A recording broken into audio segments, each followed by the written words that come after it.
Hi there. मैं अब एक नए सब्जेक्ट पर वीडियोस बनाने जा रहा हूँ और ये है chemical process calculation. Chemical engineering का सबसे बेसिक सब्जेक्ट यही है और पूरी केमिकल इंजीनियरिंग के सारे सब्जेक्ट को ये ऑपरेट करता है।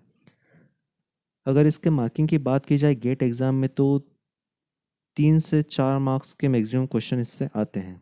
कभी कभी तो 0 मार्क्स भी आप एक्सपेक्ट कर सकते हैं। कभी कभी इसमें डायरेक्ट क्वेश्चन आते ही नहीं है। पर इसका मतलब ये नहीं कि इसे सीरियसली ना लिया जाए, क्योंकि इस सब्जेक्ट के पढ़ने से ही सारे सब्जेक्ट समझ में आएंगे। यही सब्जेक्ट सारे सब्जेक्ट को ऑपरेट करता है। तो अब इसके अंदर जो टॉपिक्स हैं जिनसे कि क्वेश्चन आते हैं वो मैं डिस्कस कर लेता हूँ। पहला जो टॉपिक होता है यूनिट कन्वर्जन, इससे कभी डायरेक्ट क्वेश्चन नहीं आना है। कभी भी इससे डायरेक्ट क्वेश्चन नहीं आना है। बट ये कॉन्सेप्ट क्वेश्चंस के अंदर काम में आता है। जैसे कोई फ्लो रेट दे दी है टन्स पर आवर में, और हमें कैलकुलेशन में चाहिए केजी पर सेकंड में, तो उसे कन्वर्ट कैसे करेंगे? इस कॉन्सेप्ट की मदद से। सो डायरेक्ट क्वेश्चन तो यहाँ से नहीं पूछे जाएंगे, बट इन क्वेश्चन इसके अंदर से क्वेश्चन आएंगे। अब दूसरा टॉपिक आता है स्टोइशियोमेट्री का, जिसके अंदर एक्सेस रिएजेंट, लिमिटिंग रिएजेंट और completion of reaction, degree of completion, ये सारी बातें इसके अंदर आ जाएगी। परसेंटेज एक्सेस रिएक्टेंट, ये सारी चीज़ें स्टोइशियोमेट्री के अंदर आएगी।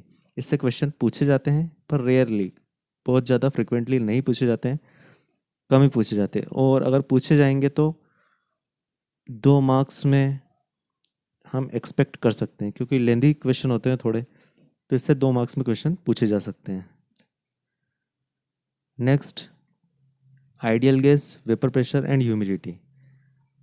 तो इससे क्वेश्चन डायरेक्टली पूछे भी जा सकते हैं और नहीं भी पूछे जा सकते, बट थर्मोडायनामिक्स और मास ट्रांसफर में इसका बहुत ही ज़्यादा एप्लीकेशन है। मतलब अगर हम बात करें डिस्टिलेशन की, तो वेपर प्रेशर का उसमें बहुत ज़्यादा रोल आता है।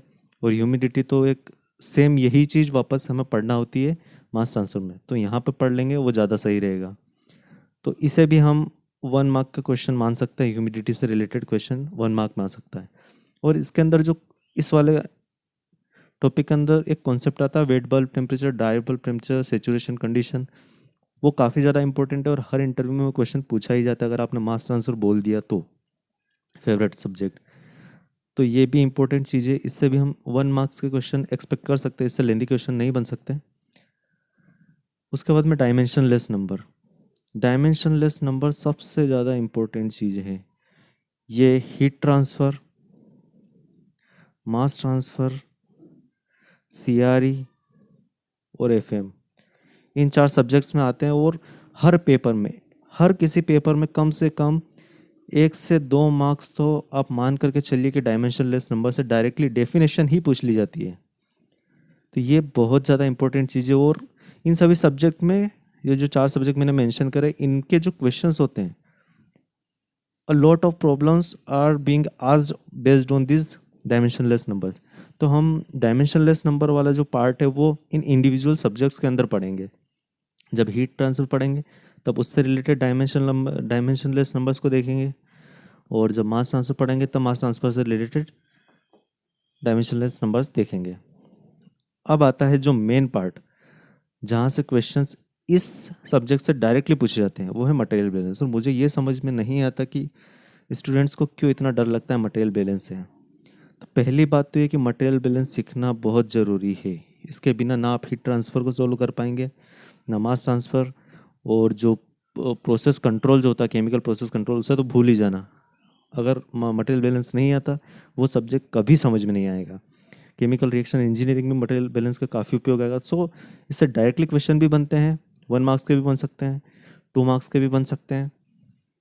और ये ऐसा टॉपिक है जिससे कि 5 मार्क्स का क्वेश्चन भी बन सकता है। अगर गेट में 5 मार्क्स के क्वेश्चन आते तो भी इससे बन सकते थे। इसमें कोई लिमिट नहीं है कितना बड़ा क्वेश्चन बन सकता है और कितना डिफिकल्ट बन सकता है। एक सिंपल क्वेश्चन भी बन सकता है जो जस्ट देखने से सोल्व हो जाए, और ऐसा भी क्वेश्चन बन सकता है जो कि 3-4 दिन लग जाए सोल्व करने में।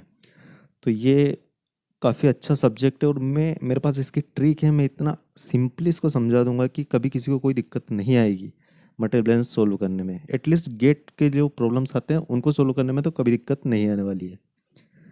तो मटेरियल बैलेंस हो गया। उसके बाद में एनर्जी बैलेंस। एनर्जी बैलेंस जो अंडर ग्रेजुएट लेवल है उसमें उतना ज़्यादा नहीं पूछा जाता, लेकिन ये भी अगेन बहुत ही ज़्यादा इम्पोर्टेंट कॉन्सेप्ट है। हीट ट्रांसफ़र, थर्मोडायनामिक्स, इवन अगर हम नॉन आइडियल रिएक्टर्स की बात करें तो सीआरई में भी इसका यूज़ आता है।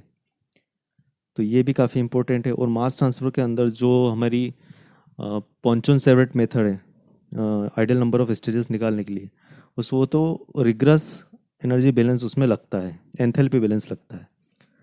तो ये भी काफ़ी इंपॉर्टेंट चीज़ है समझने के लिए। और इसमें से क्वेश्चन अगर आएगा 2 मार्क्स में आएगा, अगर इससे क्वेश्चन आया तो। और अगर एवापरेटर्स के फॉर्म में आया तो मे बी पॉसिबल 1 में आ जाए, क्योंकि एवापरेटर में डिपेंड करता है कि किस तरीका का क्वेश्चन। अगर सिंपल क्वेश्चन आया तो 1 मार्क का बनेगा, और डिफिकल्ट है तो 2 का बनेगा। उसके बाद कंबशन कैलकुलेशन, ये इस सब्जेक्ट का सबसे डिफ़िकल्ट है। मैं इस सब्जेक्ट का नहीं बोलूँगा, केमिकल इंजीनियरिंग के पूरे सिलेबस का सबसे डिफ़िकल्ट अगर क्वेश्चन कहीं से बनता है तो कंबशन कैलकुलेशन से। सीआरई में भी कुछ क्वेश्चन ऐसे बनते हैं जो काफ़ी ज़्यादा डिफ़िकल्ट होते हैं, बट जो कंबशन कैलकुलेशन ये उसके लेवल में आ जाता है। ये one of the most difficult questions में से इसी में से आते हैं। तो अगर इससे क्वेश्चन पूछा जाएगा तो मिनिमम 2 मार्क्स। 1 मार्क का मुझे नहीं लगता कोई क्वेश्चन बना सकता है इस टॉपिक से। 2 मार्क्स के क्वेश्चन बनेंगे। और जो आईआईटी कानपुर और आईएससी बेंगलोर और मद्रास, अगर इन तीनों के पेपर आए हैं तो मान के चलिए कि ये कंबशन कैलकुलेशन वाला क्वेश्चन मिलेगा ही मिलेगा।